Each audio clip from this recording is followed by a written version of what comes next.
Hello cricket station viewers, நான் உங்க சஞ்சீவ். என் கூட ரிச்சார்ட்ஸ் இருக்காரு. இன்னைக்கு ஃபர்ஸ்ட் டே முடிஞ்சிருக்கு பாக்ஸிங் டே டெஸ்ட்ல, இந்தியா வர்சஸ் ஆஸ்திரேலியா மெல்போர்ன்ல. சொல்லுங்க ரிச்சார்ட்ஸ், பிச் அப்புறம் வந்து கண்டிஷன்ஸ், அப்புறம் டீம்ஸ், உங்க கருத்து என்ன? எதை பத்தி இன்னைக்கு பார்க்க போறோம், சொல்லுங்க. இன்னைக்கு வந்து first pitch and Konstas and வந்து அதுக்கு அடுத்தது ஹெட்டோட விக்கெட்டு. நெக்ஸ்ட் வந்து பார்த்தீங்கன்னா ஆஸ்திரேலியா கொண்டு வந்திருக்க ஒரு புது ஸ்ட்ராட்டஜி. அப்புறமேல் பார்த்தீங்கன்னா நம்மளோட கிங் வந்து இந்த 19 வயசு தம்பிக்கிட்ட மோதின அந்த சம்பவம். நெக்ஸ்ட் வந்து இந்த மேட்ச் வந்து மெல்போர்ன்ல இன்னும் இந்தியா கையில் இருக்கா, இல்லை வந்து பாக்ஸிங் டேவில் இன்னைக்கே ஆஸ்திரேலியா ஃபுல்லாக எடுத்துகிட்டு போயிட்டாங்களா அப்படிங்கிறத பற்றி தான் பேச போகிறோம். இதில் ஃபர்ஸ்ட் நம்ம வந்து கான்ஸ்டாஸை வச்சே பிச்சை எடுத்துக்கலாம், ஓகேங்களா? ஓகே. இப்போ வந்து கான்ஸ்டான்ஸ் விளையாடின விதத்தை வச்சு பார்க்குறப்ப இந்த பிச் ஏதாவது ஒரு பேட்டிங் விக்கெட் மாதிரி யாருக்காவது தெரியலாம். ஆனால் நிஜத்தில் அதெல்லாம் கிடையாது. இது வழக்கமான ஒரு டிபிக்கல் மெல்போர்ன் விக்கெட் தான். நெக்ஸ்ட் வந்து இன்னொன்று என்னன்னா, இந்த இன்னிங்ஸ் வந்து ஒரு ஹை ரிஸ்க் இன்னிங்ஸ். இது வந்து ஆஸ்திரேலியாவுக்கு மற்ற எல்லா பேட்ஸ்மேனும் நல்லா விளையாடுறதுக்கான ஒரு முக்கிய ஒரு பேஸ்மெண்ட்டை வந்து கான்ஸ்டாஸ் வந்து ரொம்ப ரிஸ்க் எடுத்து உருவாக்கியிருக்காரு. எப்படின்னா, இந்தியாவுக்கு இருக்கிறது ஒரே ஒரு பவுலர் தான், பும்ரா. அந்த பும்ராவை நீங்கள் வந்து ஒரு ஃபர்ஸ்ட் ஸ்பெல்ல வந்து விக்கெட் இல்லாமல் அனுப்புறதுங்கிறது வந்து அது வந்து நடக்கக்கூடிய விஷயம்தான். ஆனால் அவர் 6 ஓவரில் ஒரு ஓவருக்கு 6 ரன் ரேட் மேலே இருக்கிறாரு. அப்படி நீங்கள் பும்ராவை ஃபர்ஸ்ட் ஸ்பெல்ல இருந்து வெளியே தள்ளணும் அப்படிங்கிறது வந்து அடிக்கடி யாராலையும் செய்ய முடியாது. இதுக்கு மேலே இந்த கான்ஸ்டாஸ் தம்பியாலையும் செய்ய முடியுமாங்கிறது வந்து பெரிய டவுட்டு. அடுத்து உங்களுக்கே தெரிஞ்ச விஷயம்தான் செஞ்சோம்.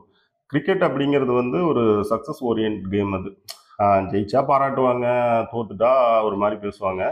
இன்னைக்கு தம்பி கான்ஸ்டாஸ் வந்து அவரோட அந்த ஐரிஸ்க் அப்ரோச்சில் வந்து ஜெயிச்சிருக்காரு.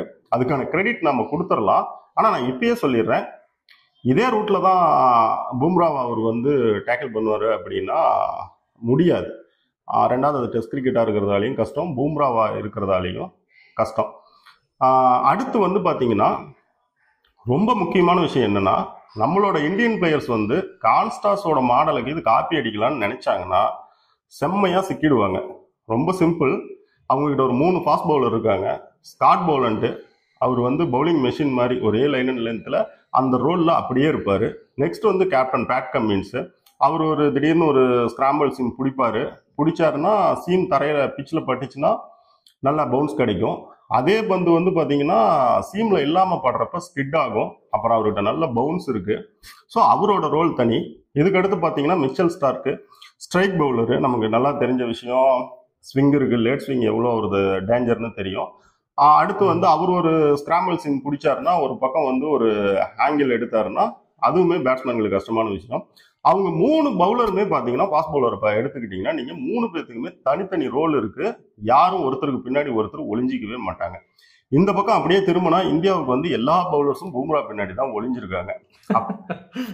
ஸோ வந்து இந்தியன் பேட்ஸ்மேன் போகிறப்ப பிச் அந்த கண்டிஷன் அங்கே எப்படி இருக்குது, அலோவ் பண்ணுனா அலோவ் பண்ணி விளையாடு, லீவ் பண்ணுனா லீவ் பண்ணி விளையாடு. இதுக்குள்ளே இல்லாமல் ஏதாவது பார்த்து யாரையாவது பார்த்து சூடு போட்டுக்கிறதுக்கு ட்ரை பண்ணால் தப்பாக போயிடும். அடுத்தோம். இப்போ இதில் ஒரு முக்கியமான விஷயம், நேற்று வந்து நம்ம வந்து ஹெட் வந்து ஒரு டெக்னிக் வந்து புதுசாக வந்து ட்ரை பண்ணியிருக்காருன்னு அஸ்வின் சொல்லியிருக்காரு. அது நீங்கள் படிச்சிருப்பீங்கன்னு நினைக்கிறேன். அதை பற்றி என்ன நினைக்கிறீங்க நீங்கள்? அது என்னன்னா, ஹெட்டுக்கு வந்து அரவுண்ட் த ஸ்டெம்ல இருந்து பவுலர்ஸ் வந்து என்ன பண்ணுவாங்கன்னா, ஒரு off stump and fourth stump லைன்ல வந்து பந்து அப்படியே உள்ள கொண்டு வருவாங்க. இது வந்து அவர் கொஞ்சம் ட்ரபிள் பண்ணதான் இருக்கு.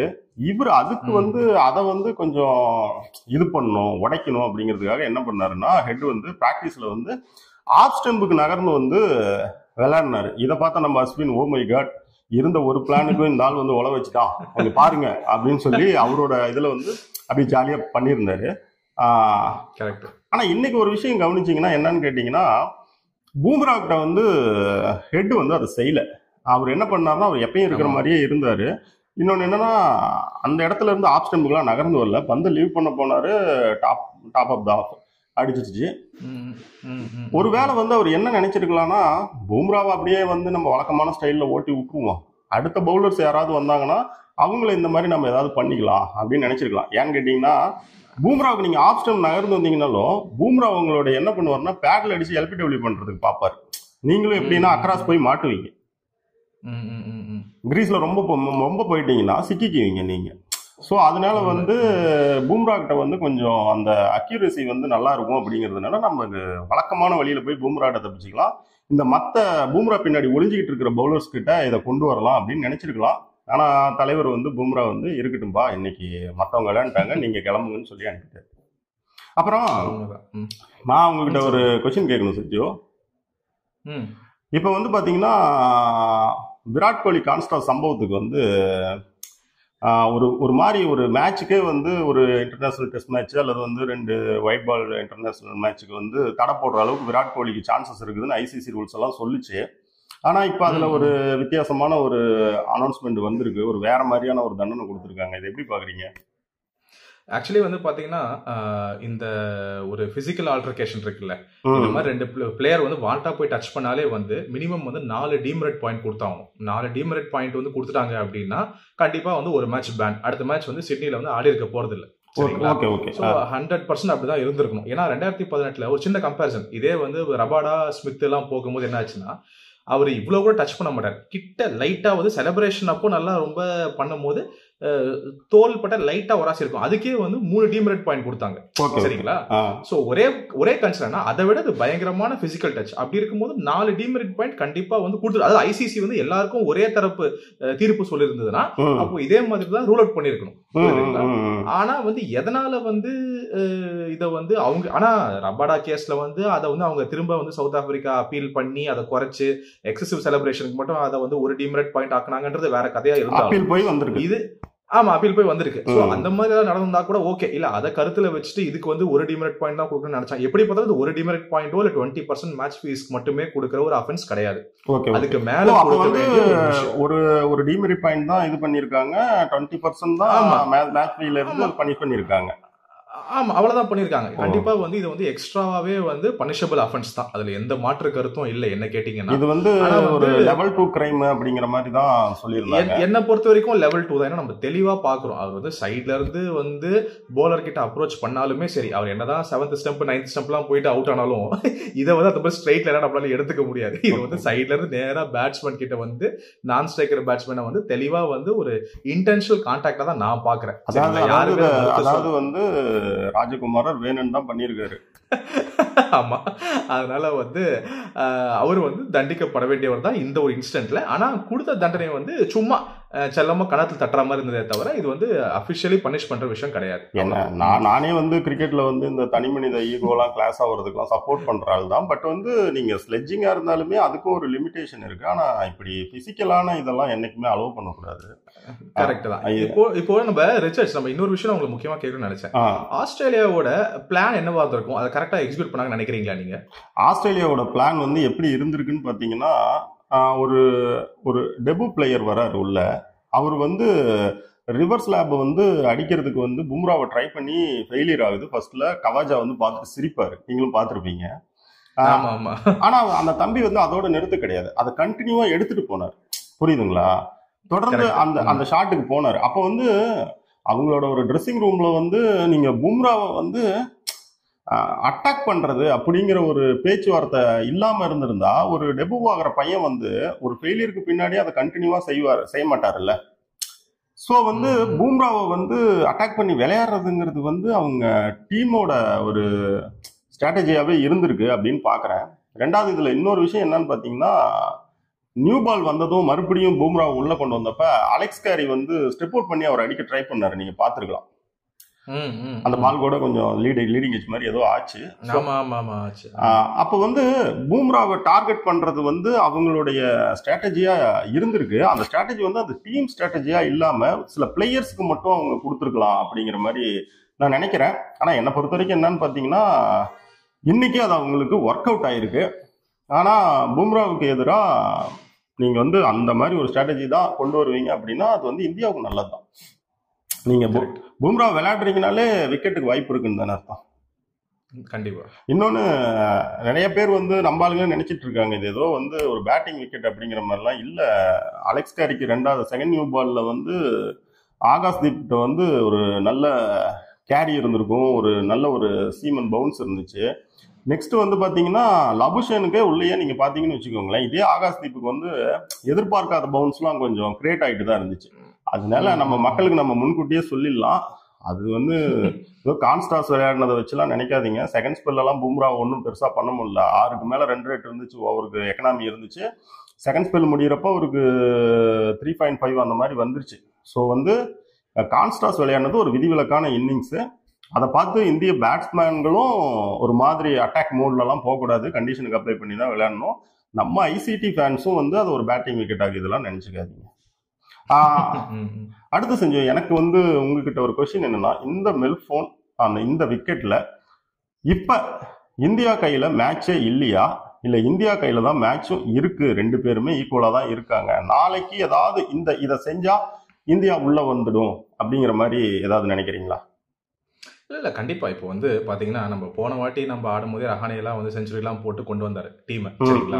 அதனால வந்து நம்ம வந்து இந்தியா வந்து அவுட் ஆஃப் த கேம்லாம் ஒன்றும் கிடையாது. இப்போ நாளைக்கே வந்து அவங்க 350 எடுத்துட்டோம், இல்ல ஒரு 400 எடுத்துட்டு நம்மளும் ஒரு 350 வந்து கிட்டத்தட்ட ஒரு 350-70 அடிச்சோம்னா கூட ஒரு தேர்ட் டே ஸ்டார்டிங்ல வந்து இந்தியாவுக்கு ஒரு நல்ல பிரைட் சான்ஸே இருக்கு. வந்து இவங்க அவ்வளோ வந்து பேட்டிங்கை நம்பாம திரும்ப ஃபாலோ பண்ண மட்டும் வந்து தவிர்த்துட்டு செலிப்ரேட் பண்ணுவாங்களான்னு கேட்டீங்கன்னா எனக்கு தெரியல. இந்த முறை செலிப்ரேட் பண்றதுக்கு சான்ஸே இல்லை. இல்ல என்ன சொல்றேன்னா, அந்த மாதிரி வந்து நமக்கு இந்தியாவுக்கு நிறையவே சான்ஸ் இருக்கு. சரி, இந்த வந்து மேட்ச் வந்து இட் இஸ் நாட் ஓவர், ஏன்னா ஒரு நாள் தான் முடிஞ்சிருக்கு.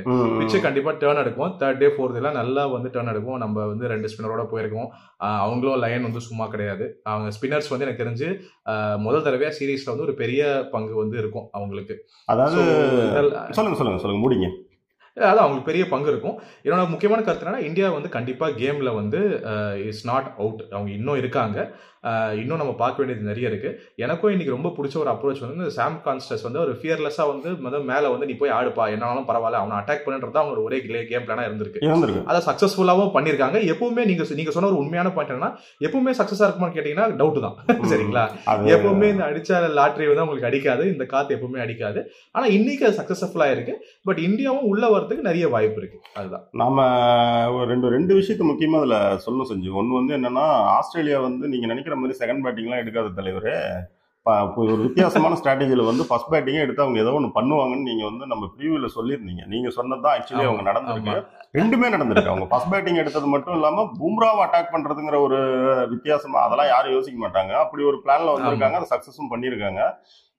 இந்த முதல் சுற்றின் முடிவில் நாகராஜ சோழன் முன்னிலைங்கிற மாதிரி நீங்கள் தான் வந்து நீங்கள் சொன்னது தான் இங்கே இப்போதைக்கு நடந்திருக்கு. ஓகேங்களா? நெக்ஸ்ட் இன்னொரு நீங்கள் பேசினப்போ ஒரு பாயிண்ட் ஒன்று சொன்னீங்க. நாம் வந்து நம்மளோட ஃபர்ஸ்ட் இன்னிங்ஸ், அதாவது இந்தியாவோட ஃபர்ஸ்ட் இன்னிங்ஸில் வந்து இந்தியா வந்து கொஞ்சம் நல்லா டைம் எடுத்து ஒரு பெரிய ஸ்கோருக்குலாம் போச்சு அப்படின்னா, நீங்கள் ஆஸ்திரேலியாவை வந்து ஒரு 3வது நாள் 4வது நாளுக்குள்ளே தள்ளுவீங்கன்னா, நம்ம கையில் 2 ஸ்பின்னர் இருக்கிறது வந்து இவங்களுக்கு ஒரு பெரிய ஹெல்ப்பாக மாறுறதுக்கு பெரிய சான்ஸ் இருக்கு. ஆமாம், கண்டிப்பா. ஸோ அந்த விதத்தில் பார்த்தீங்கன்னா, இவங்க ஃபர்ஸ்ட் இன்னிங்ஸோட இந்தியாவோட ஃபர்ஸ்ட் இன்னிங்ஸ் பேட்டிங் வந்து அந்த கண்டிஷனுக்கு அப்ளை பண்ணி, ஆப்னன்ட் பவுலருக்கு நான் என்ன மாதிரி இன்டென்ட்டோட வந்திருக்கிறேன், நான் லீவ் பண்ணால் லீவ் பண்ணுவேன், ஆடினாலும் நான் அலோவ் பண்ணி தான் ஆடுவேன், ஐலைனுக்கு வெளியே இருக்கிற பால் ஆட மாட்டேன், இப்படி ஏதாவது ஒரு அந்த டிஃபென்சிவ் இன்டென்ட்டை இவங்க காட்டிட்டாங்கன்னா அப்போதானே வந்து ஆஸ்திரேலியன் பவுலர்ஸ் அடுத்தடுத்து ஏதாவது ஒரு பிளானுக்கு போவாங்க, லைன் அண்ட் லென்த் எல்லாம் உடையும். அந்த மாதிரி ஏதாவது பேட்டிங் டிசிப்ளின் காட்டி ஒரு பெரிய ஸ்கோர் பண்ணா நீங்க சொன்ன ஒரு பாயிண்ட்டுக்கு வந்து நல்ல வேல்யூ இருக்கு. அதாவது எப்படின்னா, அவங்கள ஒரு தேர்ட் டேவுக்குள்ள அப்படி நவுத்தி அப்படி ஃபோர்த் டேவுக்கு தூக்கிட்டு வந்தீங்கன்னா உங்க 2 ஸ்பின்னர் வச்சு நீங்க ஏதாவது ஒன்று பண்ணலாம் அப்படிங்கிறது வேல்யூவான பாயிண்ட். மேட்ச் வந்து எந்த பக்கம் சாய போகுது அப்படின்றதுக்கு நாளைக்கு கேம் தான் வந்து ரொம்ப டிசைசிவா இருக்கும். நாளைக்கு நடக்க போற அந்த செகண்ட் டேஸ் பிளே வச்சு நமக்கு தெரிஞ்சுக்கலாம். ஓகே ரிச்சர்ட்ஸ், ஐ திங்க் நம்ம பேச வந்தது எல்லாமே முடிச்சோம்னு நினைக்கிறேன். உங்க டைம் எல்லாருக்கும் இந்த டைம் ரிச்சர்ட்ஸ், உங்க டைமுக்கு தேங்க்ஸ். அனாலிசிஸ்லாம் வந்து நீங்க கொடுத்ததுக்கும் ரொம்ப நன்றி. Thank you viewers. இதே மாதிரி நாளைக்கு நடக்க போற செகண்ட் டே மேட்சை பத்தி போஸ்ட் மேட்ச் அனாலிசிஸ் பார்க்கலாம். தேங்க்யூ.